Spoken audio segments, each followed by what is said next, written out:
Hello, fifth graders. Welcome to day one of our new pathway. All right, our pattern will look similar to what it's looked like in the past. Today on Monday, now I can read, review, and practice high-frequency words. All right, so you'll notice the high-frequency word routine. We say the word, we spell it. Okay, that can be done silently in your head. Read it, write it, and then we practice writing it in a sentence. And don't forget capital letters and periods.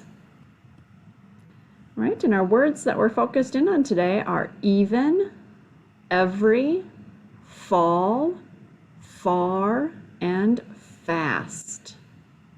All right, you'll know you're done today when you have the words written in your notebook and a sentence using each one with capital letters and periods.